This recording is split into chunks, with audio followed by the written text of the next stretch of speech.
முருக பெருமானுக்கு வணக்கம். மதுரைக்கு வணக்கம். மதுரை மக்களுக்கு வணக்கம். முருக பக்த மாநாட்டை நடத்தும் இந்து முன்னணிக்கும் இந்து முன்னணியின் தலைவர் திரு காடேஸ்வர சுப்பிரமணியம் அவர்களுக்கும் வணக்கம்.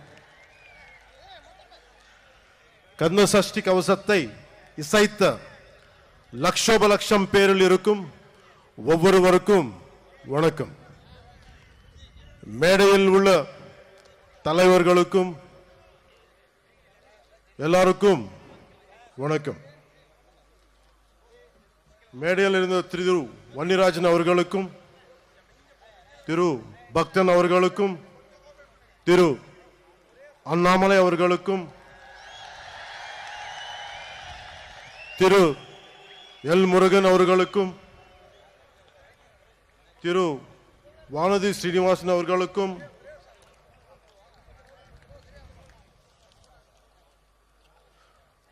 முன்னாள் ஆளுநர் மேதகு தமிழிசை அவர்களுக்கும் வணக்கம். தமிழ்நாடு பிஜேபி தலைவர் திரு நயினார் நாகேந்திரன் சாதனை சேதார் நாகேந்திரன் என்று ஆகி போகிறார். அவருக்கு என் வணக்கம். இங்கு கூடியிருக்கும் சன்னியாசிகள், குருமார்கள், மதாதிபதிகள், ஜியர்கள் அனைவரையும் எவது சிரம் தாழ்த்தி தலை வணங்குகிறேன். என்னை மதுரைக்கு வரவழைத்தது முருகன். அந்த வெற்றிவேல் முருகனுக்கு என்னை வளர்த்தது முருகன். அந்த வீரவேல் முருகனுக்கு எனக்கு துணிச்சல் தந்தது முருகன். அந்த சுரவேல் முருகனுக்கு. மதுரைக்கும் முருகனுக்கும் நெருக்கம் அதிகம். முருகனின் முதல் அறுபடை வீடும் கடைசி அறுபடை வீடும் மதுரையில் தான் உள்ளன. மதுரை என்பது மீனாட்சி அம்மன் பட்டினம். மீனாட்சி அம்மன் தாய் பார்வதியின் அம்சம். எனவே முருகனின் தாயாரும் மதுரையில் தான் உள்ளார்.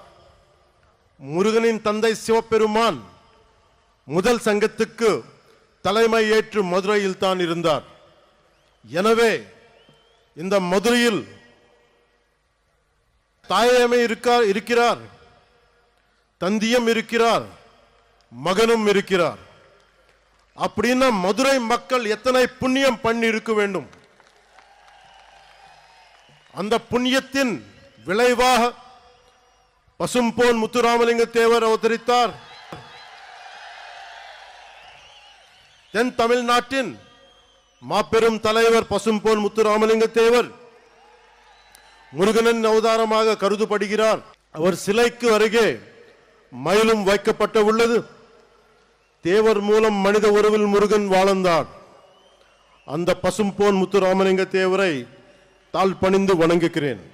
இப்போது மதுரையில் நடத்த ஒரு நிகழ்வை சொல்ல போகிறேன். இன்று மீனாட்சி அம்மன் கோயிலுக்கு போறோம், அருளை பெருக்கிறோம், குங்குமம் பெருக்கிறோம், பிரசாதம் கிடைக்கிறது. ஆனால் இந்த தலைமுறைக்கு தெரியாத ஒரு விஷயத்தை சொல்ல போகிறேன். ஒரு காலத்தில் மதுரையே இருண்டு கிடந்தது. நமக்கு ஒளி கொடுக்கும் மீனாட்சி அம்மன் கோயிலில் ஒளி இல்லை. நமக்கு சிந்தூர் கொடுக்கும் மீனாட்சி அம்மன் கோயிலில் சிந்தூர் கொடுக்க ஆள் இல்லை. எந்த ஒளிப்பாடும் இல்லை. கோயில் நொறுங்கி போய் இருந்தது. ஏன் தெரியுமா? 14ஆம் நூற்றாண்டு தொடக்கத்தில் மதுரையை மாலிக் கஃபூர் லூட் பண்ணினான். அதன் பிறகு 60 வருஷங்களுக்கு மீனாட்சி அம்மன் கோவிலில் விளக்கு இல்லை. மீனாட்சி அம்மன் கோயில் மூடப்பட்டிருந்தது. அது மதுரையின் இருண்ட காலம்.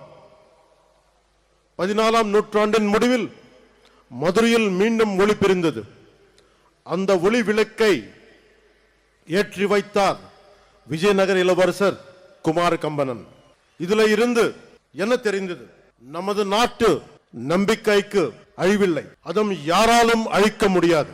நமது கலாச்சாரம் ரொம்ப ஆழமானது, நம்மை அசைக்க யாராலும் முடியாது. கன்னியாகுமரியிலிருந்து காஷ்மீர் வரை நமது அறம் ஆழமாக இருந்தது. அது இன்றும் ஆழமாக இருக்கிறது, இனியும் ஆழமாக இருக்கும். இதுதான் இந்த தெய்வீக பூமியின் பலம். முருகனின் வடிவத்தில் நமது அறம் தொடர்ந்து தலைக்கிறது. அறம் என்பது என்ன? உலகை தீமை சூழும் போது அதை அறுப்பது அறம், எல்லோரையும் சமமாக பார்ப்பது அறம், தீவர்களை செய்வது அறம், தீவர்களை வதம் செய்வது அறம். அதன் பெயரே புரட்சி, அது செய்பவரே புரட்சி தலைவர். எனவே உலகின் முதல் புரட்சி தலைவர் முருகன் பெருமாள். நம்ம எல்லோரும் இங்க வந்தது ஒரே ஒரு கடவுளுக்காக, புரட்சி தலைவர் முருக பெருமானுக்காக, உலகின் முதல் புரட்சி தலைவருக்காக. அநீதியை அழித்ததால் அவர் புரட்சி தலைவர், சமமாக நடித்தியதால் அவர் புரட்சி தலைவர். அந்த வெற்றிவேல் முருகனுக்கு, அந்த வீரவேல் முருகனுக்கு, அந்த சுரவேல் முருகனுக்கு. ஒரு கட்சி தலைவர் கேட்கிறார், முருகன் மாநாட்டும் ஏன் தமிழ்நாட்டில் நடத்துகிறீர்கள்? யூபிஎல் குஜராத்தில் நடத்த வேண்டியது தானே என்று கேட்கிறார். இதன் மூலம் பிரிவினை செய்ய பார்க்கிறார். இது போல் சில கேட்கிறார்கள். இன்று முருகை நோக்கி கேட்கிறார்கள், நாளை சிவபெருமானை பார்த்து கேட்கலாம், அம்மனை பார்த்து கேட்கலாம். இந்த சிந்தனை மிக மிக ஆபத்தானது. அதை பற்றி சொல்கிறேன். இந்த சிந்தனை ரொம்ப காலமா இருந்தது, அதை பற்றி சொல்கிறேன். நான் 14வது வயதில் சபரிமலைக்கு போனவன், தைப்பூசத்துக்கு திருத்தணிக்கு போவதை பார்த்தவன். நான் சென்னை மயிலாப்பூர் படித்த போது நெற்றியல் பட்டையுடன் ஸ்கூலுக்கு போனவன். சிறிது காலத்தில் மாற்றம் தெரிந்தது. அடுத்த 10 ஆண்டுகளில் நெற்றியல் விபூதி பூசுவதை கேள்வி கேட்டார்கள். எனவே என் 14வது வயதிலேயே இந்த விதமான கேள்விகளை எதிர்கொண்டவன். எல்லோருக்கும் இந்த எக்ஸ்பீரியன்ஸ் இருக்கும், அதை நாம் பெருத்துப்படுத்தவில்லை. காரணம், நம் இந்துக்கள் செக்குலரிஸ்ட். ஒரு கிறிஸ்தவராக இருக்கலாம், ஒரு முஸ்லிமாக இருக்கலாம். ஆனால் ஒரு ஹிந்துவாக இருந்தாலே இவர்களுக்கு பிரச்சனை. ஒருவன் ஹிந்துவாக இருந்துவிட்டால் அவன் மதவாதி. இதுதான் இவர்களது போலி செக்குலரிசம். என் நம்பிக்கையை கொண்டாட எனக்கு உரிமை உள்ளது, அதை கேட்க நீங்கள் யார்? உங்கள் நம்பிக்கையை நாங்கள் கேள்வி கேட்கவில்லை. அதே நாகரிகத்தை நீங்கள் கடைபிடியுங்கள்.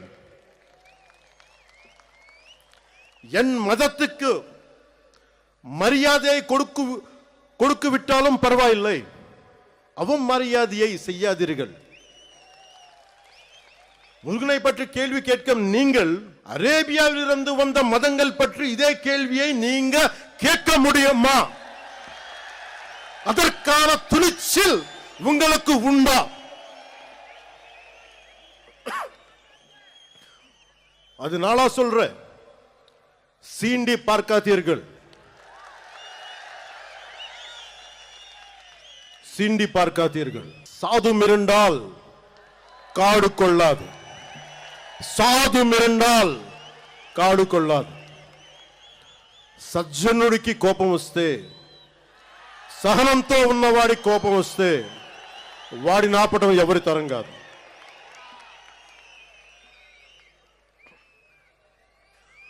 முருகன் தமிழ் கடவுள். ஆனால் அவர் எல்லா இடத்திலும் பறந்து இருக்கிறார். வட இந்தியாவில் கார்த்திகேயராக, ஆந்திராவிலும் கர்நாடகத்திலும் சுப்பிரமணியராக, தமிழ்நாட்டில் முருகராக இருக்கிறார். முருகப்பெருமான் உலகம் முழுதும் பறந்து இருந்தாலும் அவரது பாதம் தமிழ்நாட்டில் ஊன்றி இருக்கிறது. எனவே அவரது மண்ணை வணங்குகிறேன். அதனால்தான் முருகப்பெருமானுக்கு மதுரையில் மாநாடு நடக்கிறது.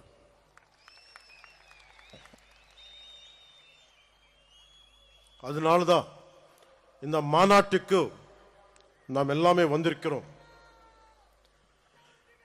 இங்கு சிலர் நிறத்தை வைத்து அரசியல் செய்கின்றனர்.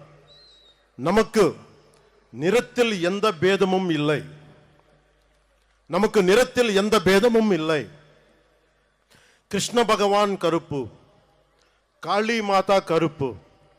நாம் நிறத்தின் வழியாக பார்ப்பதில்லை, அகத்தின் வழியாக பார்க்கிறோம். ஆனால் இங்கு கருப்பு நிறத்தை வைத்து கடவுளை சீண்டும் கூட்டம் உள்ளது. நம்மை இணைக்கும் முருகனை சீண்டி பார்க்கிறது ஒரு கூட்டம். கந்த சஷ்டி கவசத்தை கிண்டல் செய்தனர். அவர்களுக்கு கிண்டல் செய்யும் உரிமை உள்ளது. அந்த உரிமையும் ஜனநாயகம் கொடுத்துள்ளது. அவர்கள் என் கடவுளை கேலி செய்தனர், என் கலாச்சாரத்தை கேலி செய்தனர், என் பண்பாட்டை கேலி செய்தனர், என் பார்வையை கேலி செய்தனர். கேட்டால் இதுதான் செக்குலரிசம் என்பார்கள். மற்றவர்கள் நம்பிக்கையை கொச்சைப்படுத்த அவர்கள் யார்? முருகனை கேள்வி கேட்க அவர்கள் யார்? அறத்தை அசைத்த பார்க்க அவர்கள் யார்? அவர்களால் மற்ற மதங்கள் பற்றி இது போல பேச முடியுமா? அரேபியாவிலிருந்து வந்த மதங்கள் பற்றி அவர்களால் இப்படி பேச முடியுமா? நம் மதத்தை பற்றி மட்டும் ஏன் இப்படி பேசுகிறார்கள்? நாம் அமைதியானவர்கள், எல்லாவற்றையும் சகித்துக் கொள்ள கூடியவர்கள். மீனாட்சி அம்மன் கோவில் 60 ஆண்டுகள் மூடி கிடந்தும் பார்த்து கொண்டுதானே இருந்தோம். அந்த துணிச்சலால் பேசுகிறார்கள். பொறுமை என்பது கோழைத்தனம் அல்ல. இங்கு உள்ள முருக பக்தர்கள்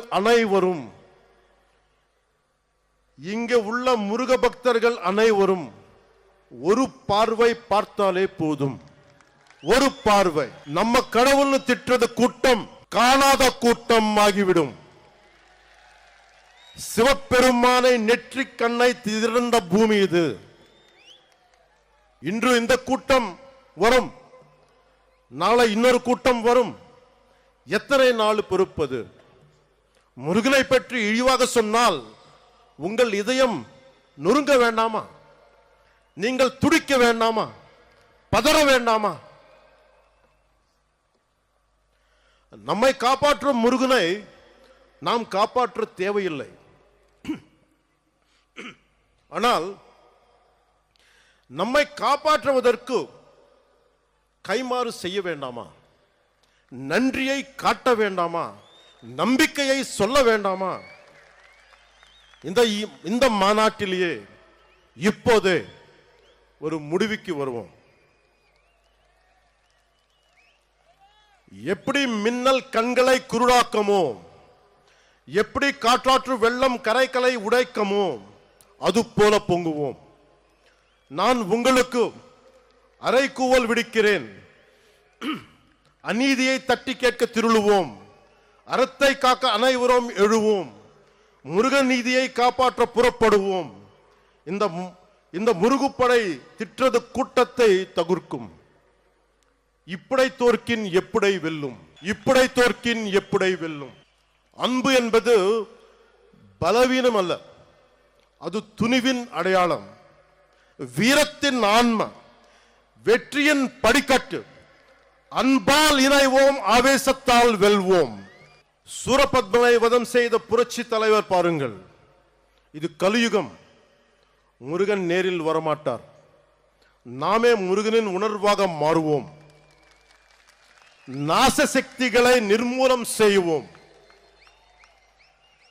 இந்தியா அரசமைப்பு சட்டம் நமது அறத்தை காக்கிறது. அரசமைப்பு சட்டம் இல்லாத காலத்தில் மாலிக் கஃபூர் வெறியாட்டம் போட்டான். ஆனால் கடந்த 75 ஆண்டுகளாக அரசமைப்பு சட்டம் இருக்கும் போதே ஒரு கூட்டம் ஆடுகிறது. காரணம், நாசசக்திகளை ஆரம்பத்திலேயே கிள்ளி எறியாமல் விட்டுதான். மகாகவி பாரதி சுந்தர தெலுங்குன்னு சொல்லியிருக்கார். அந்த தெலுங்குல ஒரு 2 நிமிடம் பேச என்னை அனுமதிக்குமாறு கேட்டுக்கொள்கிறேன். இது சொல்றதுக்கு முன்னாடி செக்குலரிசம் பத்தி சொல்றேன். நம்ம நாட்டில் secularism is a convenient word for a lot of people in our country. Specifically, atheists who doesn't believe in God. Hindu மத்தமதங்கள், what these atheists say, they don't believe in God. நம்ம கடவுள் நம்ப மாட்டாங்க. கடவுள் நம்ப மாற்றது இல்லைன்னா எல்லா கடவுள் நம்ப கூடாது. பட் இந்த நம்ம நாட்டு எத்திஸ் எப்படின்னா only Hindu கடவுள் நம்ப மாட்டாங்க. That is the definition of secularists of our country, atheists of our country. This is the issue of our country. Secularism means no discrimination against anybody in the name of religion. நம்ம நாட்டில் secularist வந்து no discrimination against anybody in the name of religion except Hinduism, except Hindu gods and Hindu culture. Hindu culture ne திட்டிட்டேங்க, Hindu gods ne abuse பண்ணிட்டேங்க. That is secularism for them. They don't have the guts to point out any other religion except Hindu dharma. இந்த நாத்திகர் கூட்டத்துக்கு, secularist கூட்டத்துக்கு அரசமைப்பு சட்டம் கொடுத்த one great weapon is there. அது என்ன? freedom of speech, பேச்சு சுதந்திரம், இஷ்டத்துக்கு பேசுறது. நம்ம கடவுளும் திட்டுறது பழக்கம் ஆயிடுச்சு. அவர்கள் கடவுளை திட்டினாலும் நம்ம எல்லாரும் கோவப்படக்கூடாது, கவலைப்படக்கூடாது. ஏன்னா அது பேச்சு சுதந்திரம். அவர் திட்டிட்டே இருப்பாங்க, நம்ம மட்டும் நிம்மதியா இருக்கணும். ஏன்னா நீங்க இந்துக்கள். இது மாறணும். This has to change. If this does not change, it would be very difficult to sustain our religion, our dharma. Anywhere in our country, being a Hindu, I'm not a fanatic Hindu, I'm a committed Hindu. I respect Islam, I respect Christianity. Only na கேக்குறது என்னன்னா, don't disrespect my Hindu dharma. நம்ம அறம் பத்தி நீங்க எதுவுமே சொல்லாதீங்க. This is my pleading. 2014లో నేను ఒక పార్టీ ప్రారంభించినప్పుడు తెలంగాణ హైదరాబాద్లో, ఆ రోజు నేను అనుకోలేదు ఏథెన్స్ కంటే పురాతనమైన నగరం అయిన మదురైలో ఇన్ని లక్షల మంది జనం మధ్య తమిళ్లో నేను గౌరవించే నా తమిళనాడులో, నేను పెరిగిన తమిళనాడులో, నేను ఇష్టపడే తమిళ సంస్కృతి, నాకు సంస్కృతి బీజాలు పోసిన తమిళనాడు, తమిళ భాష, వీటన్నిటిలో నేను ఒకరోజు ఇక్కడికి వచ్చి ఎంతమంది గురువుల మధ్య, ఇంత పెద్ద హిందూ ముండని పెద్దల మధ్య ఇన్ని లక్షల మంది ప్రజల మధ్య నేను ఇలాంటి రోజు ఒకటి వస్తుందని నేను ఎప్పుడు ఊహించలేదు. I hope you can translate. நான் 2014 நான் ஒரு கட்சியை ஆரம்பிக்கும் பொழுது நான் ஹைதராபாத்தில் தெலுங்கானாவில் அரசியல் செய்யும் பொழுது நான் வளர்ந்த தமிழ்நாட்டில் நான் படித்த தமிழ்நாட்டில் ஒரு ஆன்மீக பூமியான ஏதென்ஸ் நகரத்திற்கு தொன்மையான நிகரான ஒரு மதுரை மாநகரில் நான் இந்த மாதிரியான இந்துக்களுக்கான ஒரு கூட்டத்தில் என்ன ஒரு சிறப்பு அழைப்பாளராக என்ன அழைத்து இப்படி நீங்க கௌரவிப்பீங்கன்றதை நான் நினைச்சு கூட பார்க்கல அப்படின்னு சொல்றார். ఆ సభ ప్రారంభించినప్పుడు నేను నాకు ఇష్టమైన ఒక తెలుగు కవి ఆయన చదివాను. అదేంటంటే ఇల్లేమో దూరం అసలే చీకటి గడాంధకారం, చేతిలో దీపం లేదు, దారంతా గోతులు లోయలు, కానీ ధైర్యమే ఒక కవచం. ఇది తమిళ్లో కొంత నేను చెప్తాను, దీన్ని కరెక్ట్ అయితే మళ్ళీ సార్ మీరు కరెక్ట్ చేయండి. பாதையோ இருட்டு, கையிலே விளக்கு இல்லை, வீடோ நெடுந்தொலைவில், வழி முழுவதும் மேடு பள்ளம், மனதில் துணிச்சல் தவிர வேறு இல்லை, அச்சமில்லை அச்சமில்லை அச்சமென்பதில்லையே என்று மகாகவி பாரதி சொல்வாரே, அதுதான் துணைக்கு వந்தது. నేను ఈరోజు ఇలా నిలబడగలుగుతున్నాను అంటే నాకు మురుగన్ చూపించిన దారి. ఆయన చూపించిన దారి ఏంటంటే ధైర్యం, వీరత్వం, ప్రేమతో నిండి ఉంటుంది. మురుగన్ చూపించిన దారిలో నడిస్తే విజయమే వస్తుంది, మంచి కోసం మార్పే తెస్తుంది. ఈ దారి కష్టమైనది, కానీ బలాన్ని ఇచ్చేది, ధైర్యాన్ని నింపేది, అనుకున్నది సాధించేది. మనం వెళ్ళే దారిలో, మనం ఎంచుకున్న దారిలో శత్రువులు, అరాచక శక్తులు ఉంటాయి, భయపెడతాయి. కానీ వెట్రివేల్ మురుగన్ తోడుండగా మనకేంటి భయం? మార్పు అనేది ఒకటి. ఈరోజు మనందరం ఇక్కడ ఉన్నాం, వి గ్యాదర్డ్ హియర్, కానీ మార్పు తీసుకురావడానికి, ఆ మార్పుని తీసుకురావడంత సాధ్యం, అంత ఈజీ, తేలిక కాదు. కానీ మనందరం కలిసికట్టుగా నిలబడి పోరాడితేనే వస్తుంది మనం అనుకుంటున్న మంచి మార్పు. இந்த காலத்துக்கு பொருத்தமான எனக்கு பிடித்த திருக்குறள் ஒன்று உள்ளது.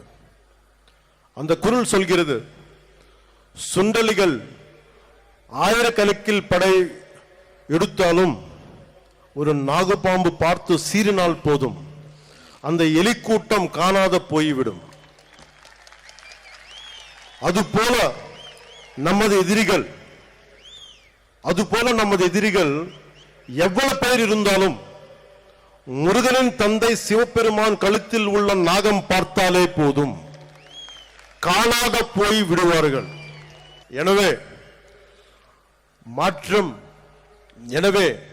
மாற்றம் வருவது உறுதி. Change is bound to happen. మార్పు తథ్యం. మనం అనుకున్నది సాధిస్తాం, మన ధర్మానికి నిలబడతామని తెలియజేసుకుంటూ మీ అందరికీ நன்றி, வணக்கம். முருகனை நம்பினால் வெற்றிதான், முருகனை நம்பினால் உயர்வுதான், முருகனை நம்பினால் எழுச்சிதான். அந்த வெற்றிவேல் முருகனுக்கு அரோகரா, அந்த வீரவேல் முருகனுக்கு அரோகரா, அந்த சூரவேல் முருகனுக்கு அரோகரா. நன்றி, வணக்கம்.